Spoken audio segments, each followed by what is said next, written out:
Praise the Lord. What a beautiful name. What a powerful name. The name of Jesus. Amen. Thank God. Thank you, worship team. Yeah. Thank you for your prayers. Amen. I know 2025 has gone, and now we are in a brand new year, 2026. I read one of the statement or wording. It says, if there is no change in our life, it is just like another year. But if there's like a new change or something improving in our lives, that's a new year. Okay? So it's just like passing by, it's another year. So 2020, that's almost the same. But if we have goal in our lives, and God molding us, improving our service to the Lord, our love for Him, that's a new year. And thank God. So our topic for this evening is abiding in Christ. And we are called to abide in Christ. We are called to abide in Christ. I'm sure just last week, last Sunday, we should remember our theme for 2025. And then our theme for this year is abiding in Christ.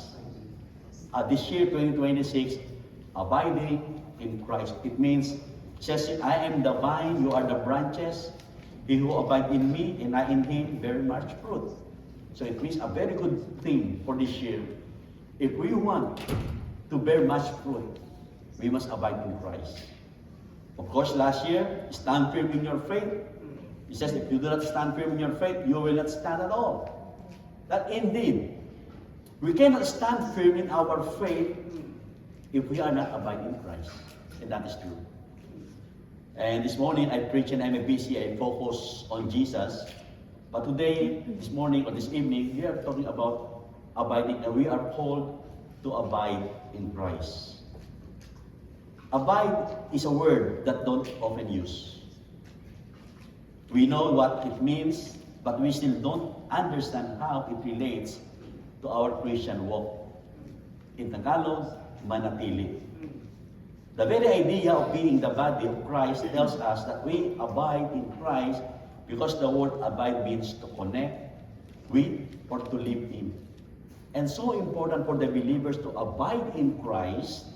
If we are abide in Christ, we are also abide in the church. Because Christ is the head of the church, and Jesus wants us also to abide in Christian fellowship. As the body of Christ, we are called to abide in Him or in Christ. As the body of Christ, and those who simply go to church, remember this, do not abide in Christ. We must learn how to abide in Christ if we are going to the body of Christ. It means if we are just come to church, just come to church. That's not abiding. Abiding means you are part of the church and be involved in doing something for the Lord. And then you have a fruitful ministry or service to God. I just want to read one verse at this time. In John 15 verse 1, in English Standard Version, it says, I am the true vine. Jesus is the one who's talking this. I am the true vine. Sabi niya, ako ang puno ng ubas, I'm the true vine, and my Father is the vine dresser. Siya ang nag-aalaga. And my Father is the vine dresser. Shall we pray? Shall we come to the Lord in prayer? Heavenly Father, we thank you. We are so grateful to you, Father God, that we are here, the first Sunday of this month. Wherein we can come together to worship you. Where we come together, O Lord, to fellowship. And to continue our service. We continue to excel and to tell the whole world that we love you and we are serving a living God. Thank you, Father God, for this evening. We know that this is not an accident why we are here. I pray, Father God, that you will bless your word. And for those who are not here today, O God, in any circumstances, you may be with them and protect them and guide them, O Lord. And Father God, may the Holy Spirit will lead us, guide us, and help us to understand your message. And for those who are sick, I pray for your healing. In the most precious name of Jesus Christ we pray.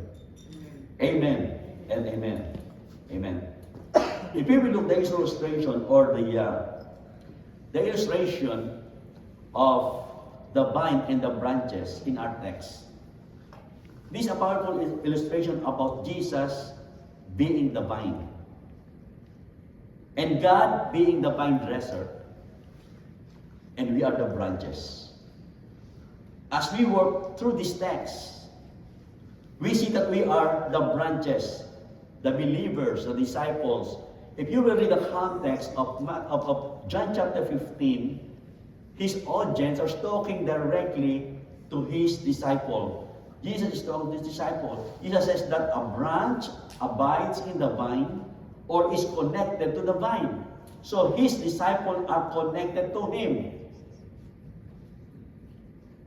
Abiding in Christ or being connected to God will start the moment we give our heart to Jesus as our Lord and Savior. Then we are connected. We are all connected to Him like branch is connected to the vine. And as the branch receives water and nutrients from the vine, so do we. And the very life is dependent on the vine. And the reason why in our Christian walk, because we are abiding in Christ, I'm not sure what's up, what happened to you in 2025. It may be a good year for you. Challenges, unexpected things that happened to you in 2025. I don't know. Your spiritual walk with Christ are genuine and growing. I don't know. But you know what? Because we are abiding in Christ, we have the strength, we have the power. And thank the Lord. And thank God for MCCC. Another year has over. And thank God for the fruitful year that God has done to this church and to individual person. Remember. And we don't know what will happen for this year, 2026. Am I still alive at the end of December 31st, 2026? I don't know. But the most important thing in here, what God is saying to us, abide in Christ. We are called to abide in Christ. What was happened to you in 2025 and this year 2026? God continue to hold us to abide in Him, to abide in Christ. Do you feel close to Christ? Are you connected to Him on a deep level, or it is more of surface level? It's different, like I know Christ, but it's different. You are close relationship to Christ. Day after day, every minute of your life, you are connected to Christ. We can know the answer for many questions, but we do know Jesus in our lives. We can know the answer, and as we walking with Him and talking to Him, do you consider His feeling and act based on His word because we love Him? Moment by moment, just want us. God wants us to call Him. And God wants us to be connected to us, and we are connected to Him. One of my grandsons is very close to us. Every time he calls me Grandpa, Grandpa, I feel so great. I feel like comfortable and in also Him. And many times, he stayed in our house last Friday. And every time he wants to, Grandpa, Grandpa, he holds my hand and he holds me and go to the direction where he wants us to go. In this illustration, I think it's so important as Christian. This 2026, as we are abiding in Christ, whatever decision, whatever plan we have, God wants us to be with us in our walk with Him. Now this afternoon, I want us to understand why we need to abide in Christ based on this continued illustration. Because abiding in Christ, it means abiding for growth. In John 15, verse 2 and 3, it says, every branch in me, that's the believers and the Christian, that does not bear fruit, He takes away. And every branch that does bear fruit, He prunes, that may bear more fruit. Already you are clean because the word that I have spoken to you. You see that in verses 2, the word here that is may bear more fruit. In the English version, it shows much fruit. If we will abide in Christ, abiding in Christ, we are abiding for growth. We are growing. Jesus says that if we want to bear fruit for God, we must abide in Jesus and let God, our vine dresser, prune us. I learned pruning when I started being a gardener. Every summer, I always planted tomatoes. I always planted like pepper and other vegetables in our backyard. And then only a few years ago, when I just learned that when the tomatoes start growing, I need to prune the branches in order for them to have much fruit or much tomatoes. When I'm not doing that, I only harvest few. You know what? The same thing in our lives. You know, pruning, it means God is removing something in our lives. It may be vices or other things that we need to remove it for us to grow in our Christian walk. Sometimes pruning is so difficult. It's so difficult, to be honest. Pruning in our lives is so difficult. You know what? Every time I prune the leaves and other branches of the tomato, I said, oh, it's like long. It's like very. And then when I carry it, I said, wow. But you know what? It helps because most of the nutrients goes to the other branches to bear much fruit. For us as Christians, if we are called to abide in Christ. Abiding in Christ, it means abiding for growth. Do you want to grow in the Lord? Yes. Every year after year, I always printed a 1/4 sheet of paper in MMPC. Last Sunday, we distributed about like this thick. And then several people also signed this morning. I haven't collected it yet. And then most of the person's desire for 2026, they say they want to grow in the Lord. And then another person says, I want to be baptized. I want my family to grow in the Lord. I want to serve God. And many other things that they desire for God. It simply means that we have life in this life as we serve the Lord.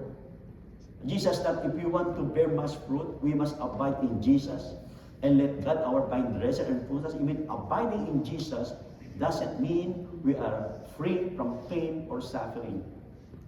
It simply means that we still have life as we endure pain and suffering, but we are promised to have life more abundantly through suffering and trials. Even though we experience trials and suffering in this life, God's promise that we will still have abundant life.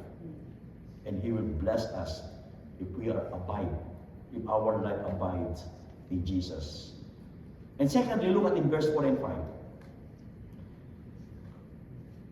Abiding in Christ means abiding for fruit.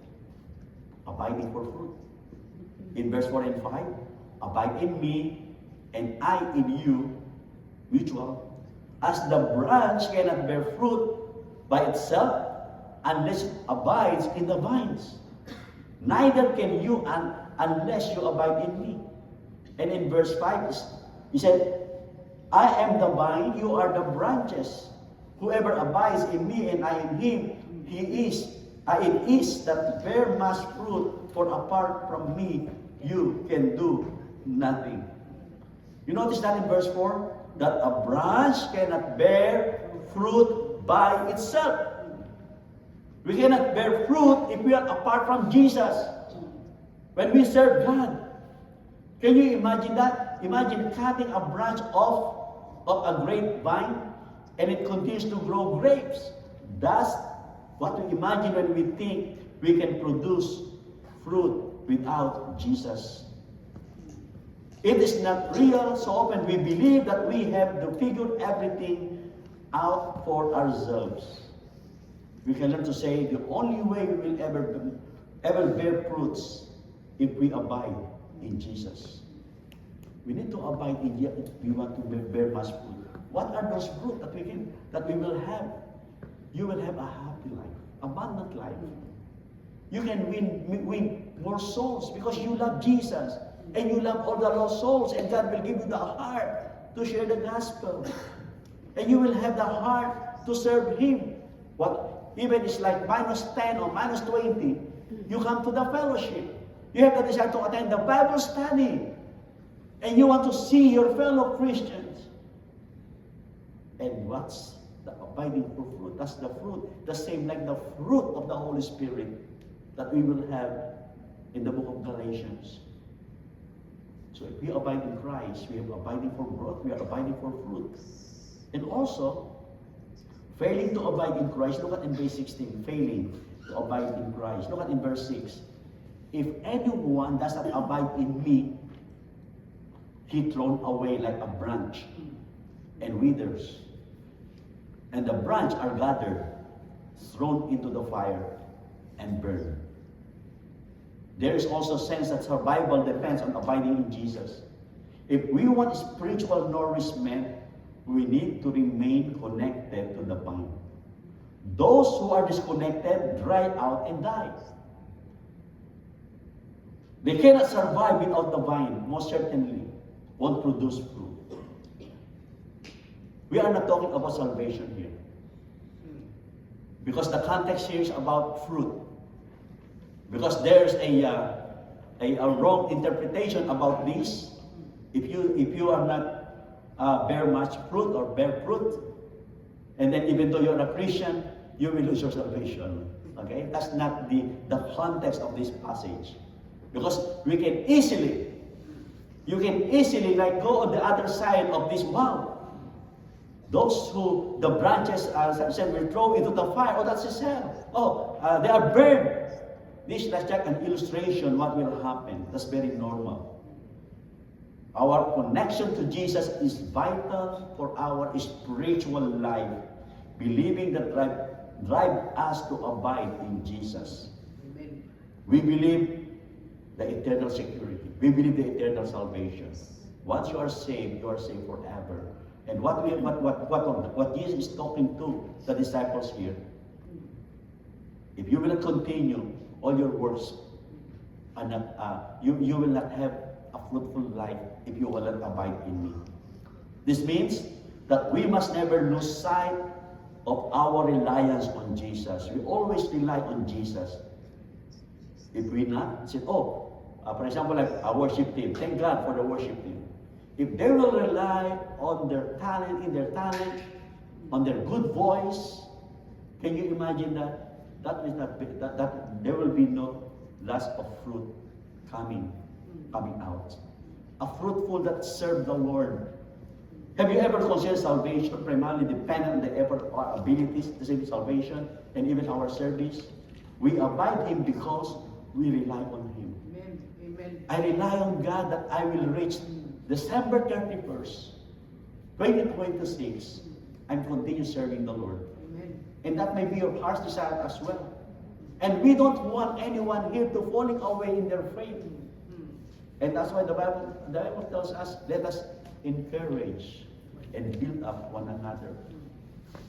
If someone is on the wrong direction, help them, build them. And I thank God. Even though it's a small group of people of MCCC, but we can see the love of Jesus in every member. Amen. To one another. To one another. To abide in Jesus is to look to Him as the source of wisdom, strength, and comfort. It means to consider Him to be your closest friend and brother. If we abide in Him, we trust Him and obey Him and seek to follow Him wherever He may lead us.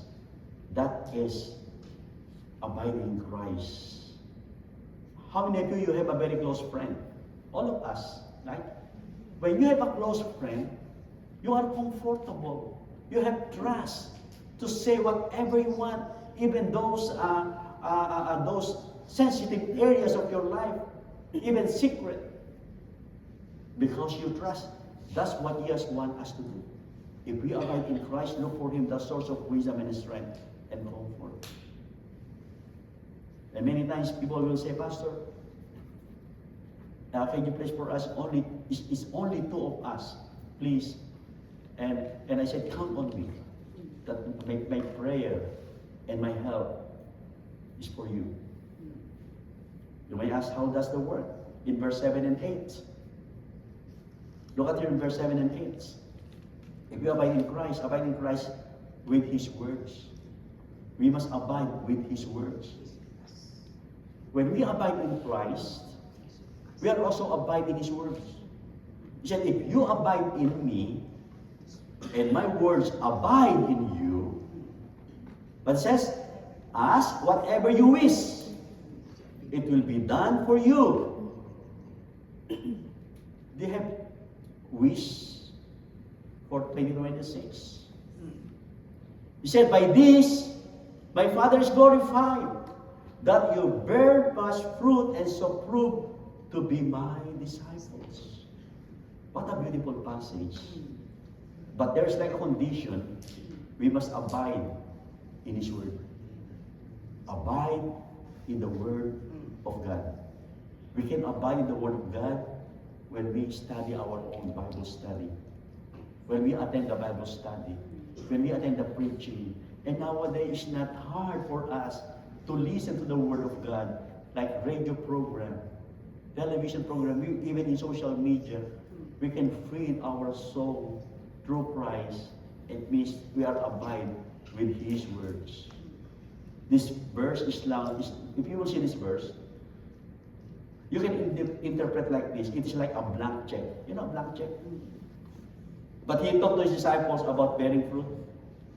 But please, don't take it out of context.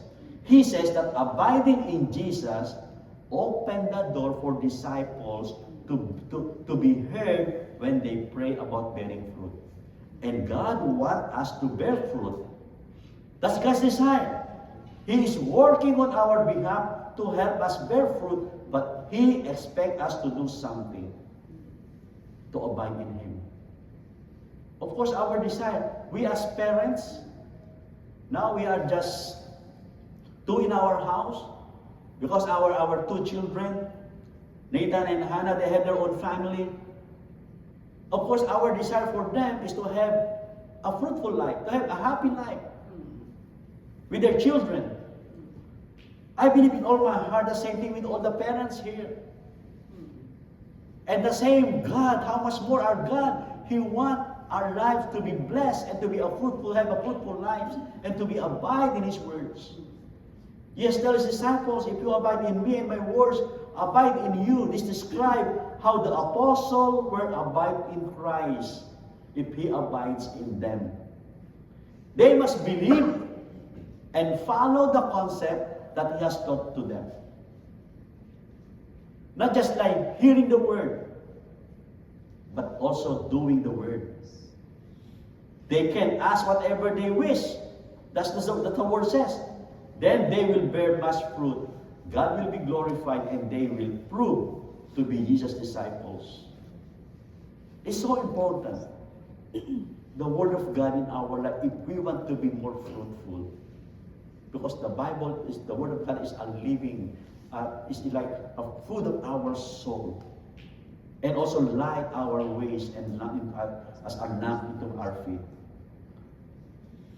And also abiding in Christ will always result in fruitfulness, because God helped us with this, and that's why He saved us. Fruitfulness.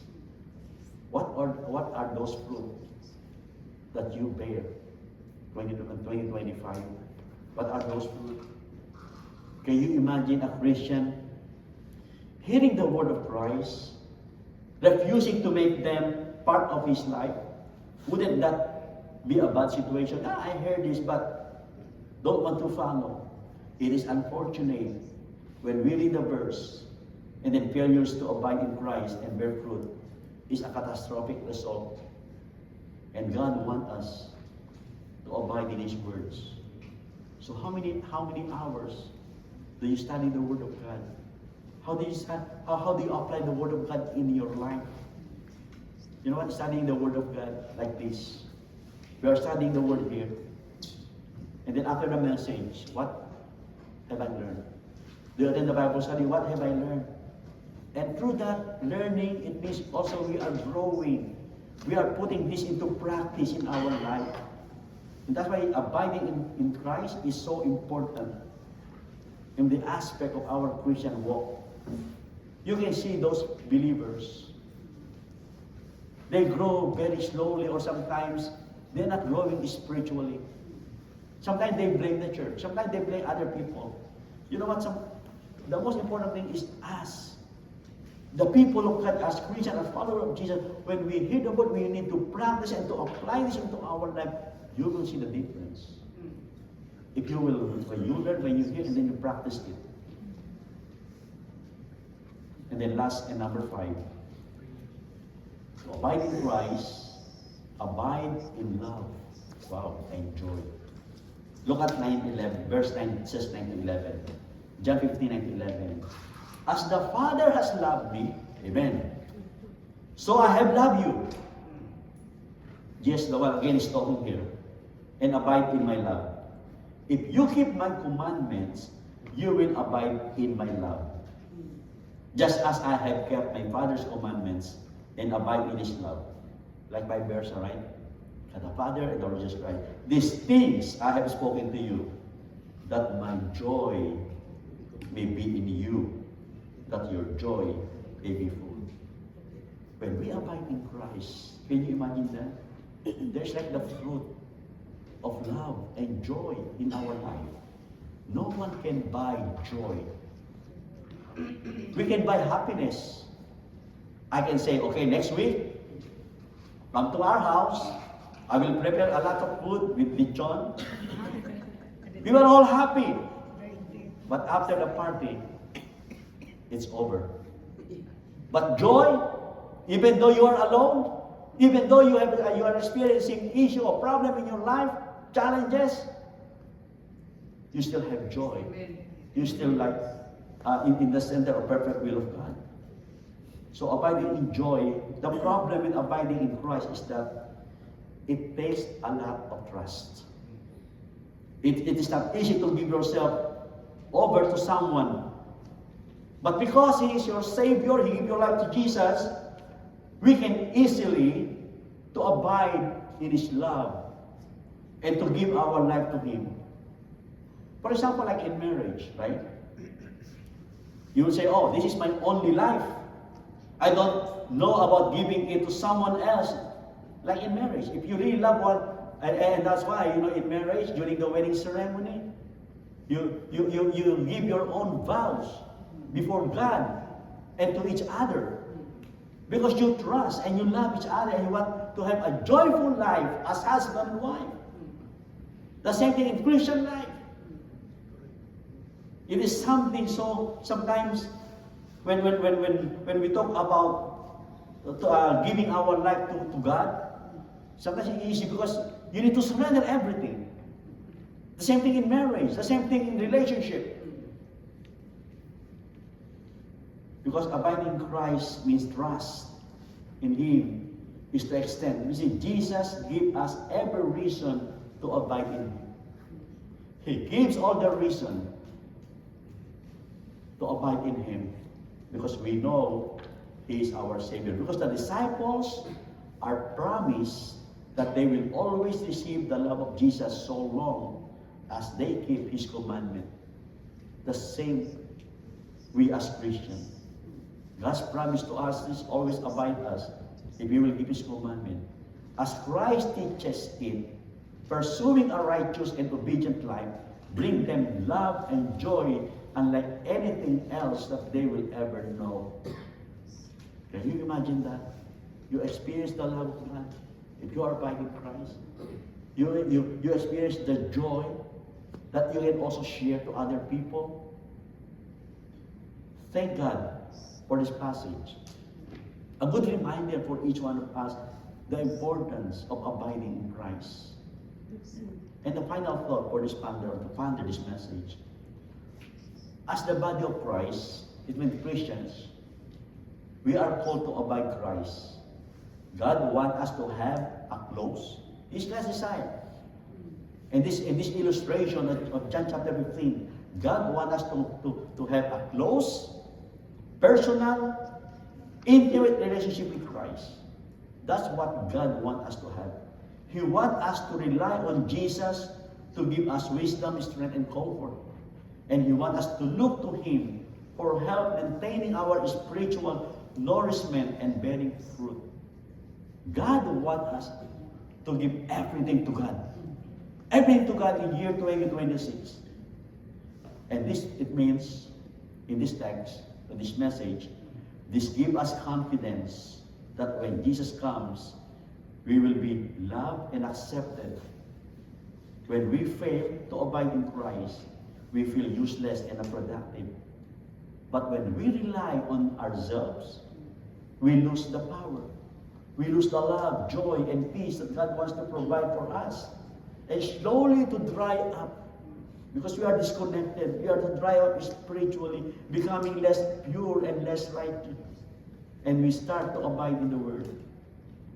We start the world. And the world influences us instead of Christ. Can you imagine a bunch of branches coming together? For example, like this is the vine, and we are the branches coming together without any attachment to the vine. Can you imagine that? They're unfruitful. There's no fruit. What would be the point of that? We need to encourage, we need to be attached to the branch. We need to encourage one another to abide in Christ, because the body of Christ is to abide in Christ. The body of Christ has to abide in Christ. That's the only way we can function as the body of Christ. We want it to function properly, MCCC for year 2026, we must abide in Christ. We must be united. We must be connected to Christ and connected to one another. Our prayer for you this year, MCCC, is to have a fruitful life, a fruitful ministry. And wishing you a blessed brand new year, blessed new year. And I want to share this last verse as we end. In Jeremiah 29:11 says, "For I know the plans I have for you." God is telling this to you and to me. Declares the Lord. What is desire? To prosper you and not to harm you. Plan to give you hope and a future. That is God's desire for every individual Christian if we are abiding in Christ. Shall we pray? Father in heaven, we thank you for your word. Thank you, Heavenly Father, for this brand new year where we can start. A brand new start, O Lord.